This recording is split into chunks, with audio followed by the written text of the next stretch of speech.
Okay, here we go with part 2 of I'm Back.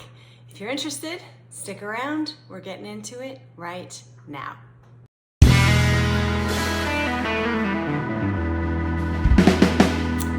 everyone, welcome back. My name is Manya and you have arrived at Living Fully with Manya. This is part 2 of I'm Back. I've been away for a year and a half and now I'm back. First of all, excuse this mess behind me. I am packing and moving, and I'm going to cover more of that in part 3 because if you follow me on Instagram, and you should, you will know that I am moving to Japan, and so I am packing for that. But as promised, what I want to do is cover where I've been the last year and a half of my life.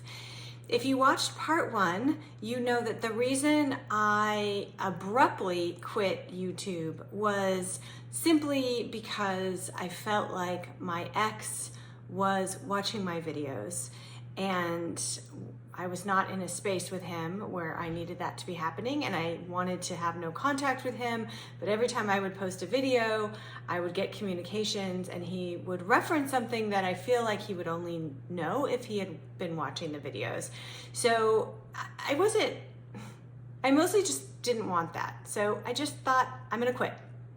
And right about that time, I had started a new relationship and I didn't really know him very well and I didn't know how he would feel about YouTube. So I just stepped away. And again, I apologize for that. I got many messages from people asking me where I was, what happened when I was coming back, and I basically just didn't respond to any of them. And I didn't think I was going to come back. But now that I'm moving overseas, and again, I'll cover that more in part 3, it feels like a really good time to come back. So let's rewind back to, October of 2021.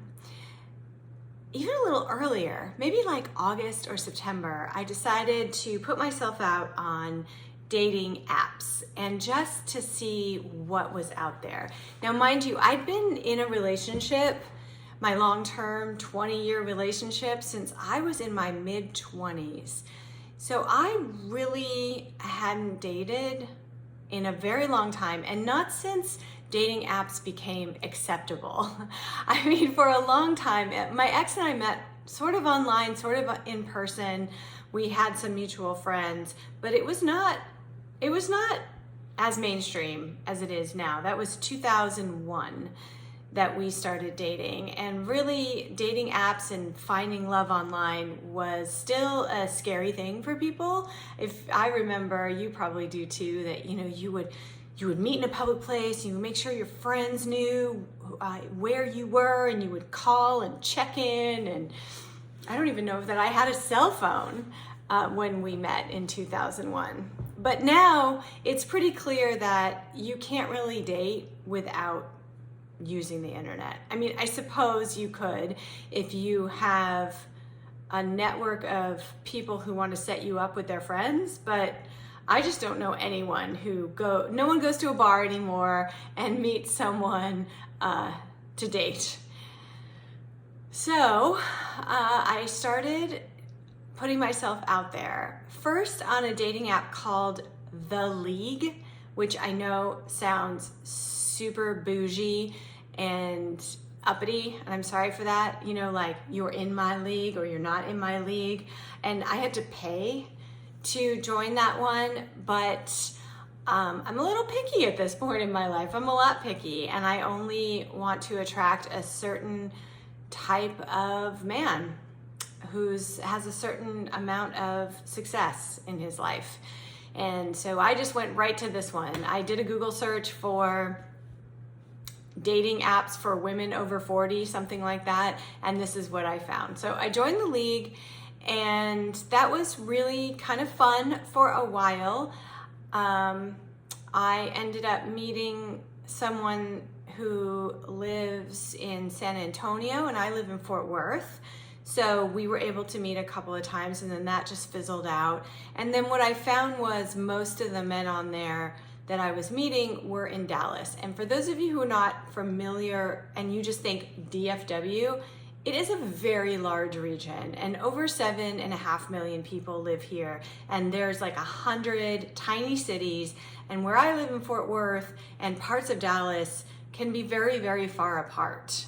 They can be well over an hour drive each way, and at the time I was really interested in in-person stuff, and so I just wasn't finding men in Fort Worth on the League.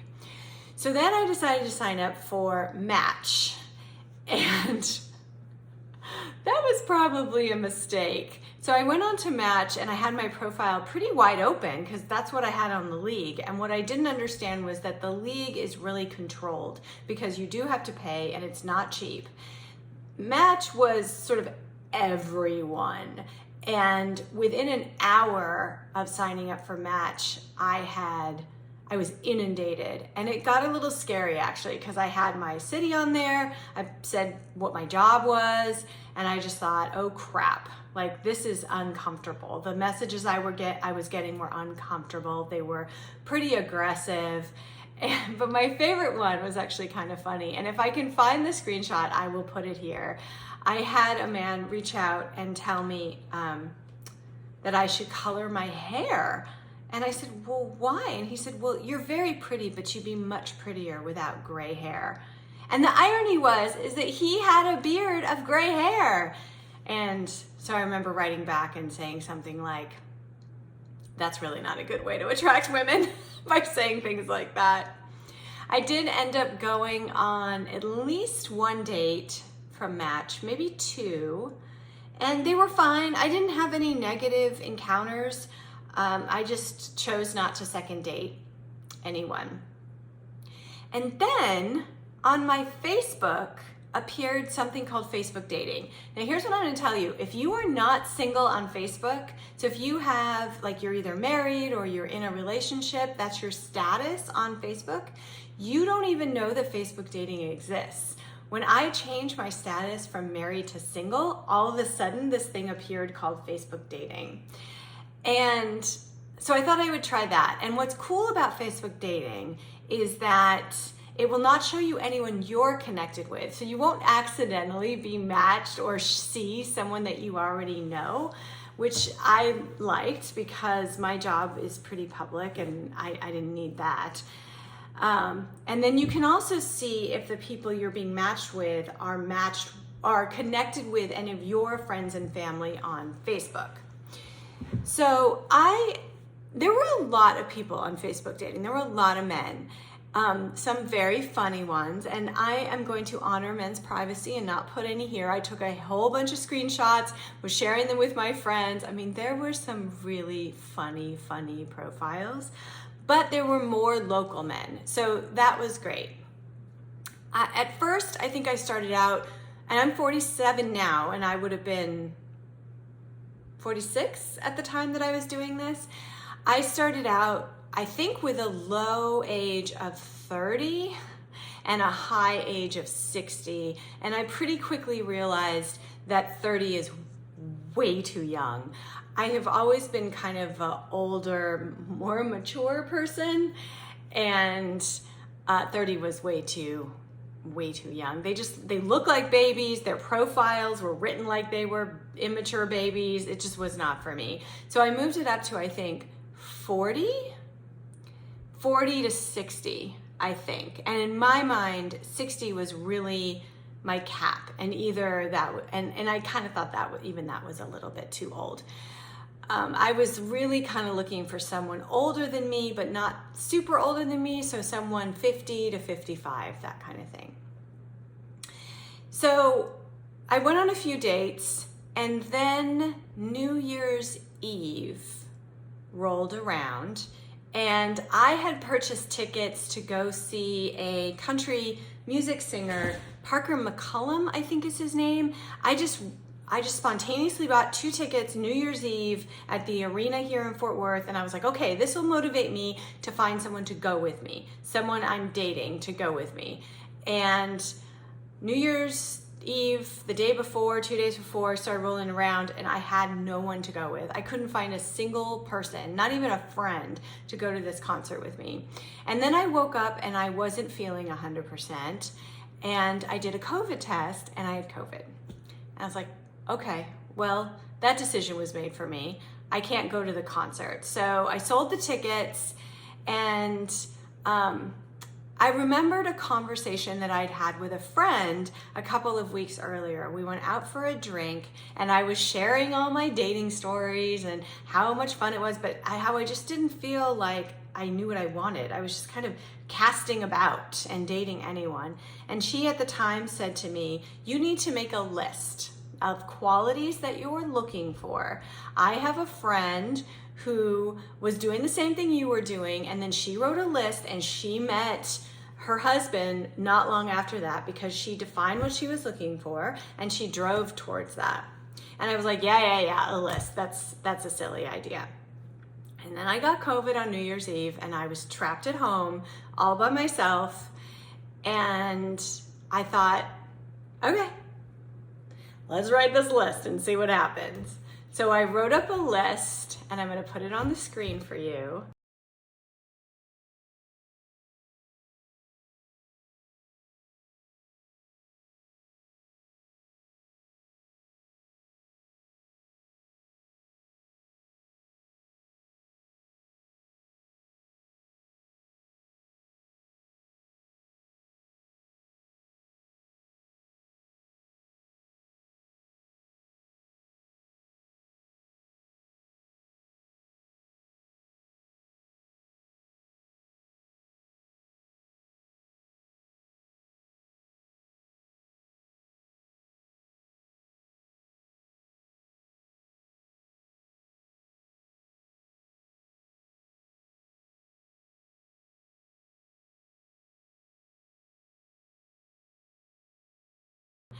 And I took this list and I put it on my Facebook dating profile. And I said, in no particular order, these are the things I'm looking for. And that was my whole description on my Facebook dating profile. And then I published it.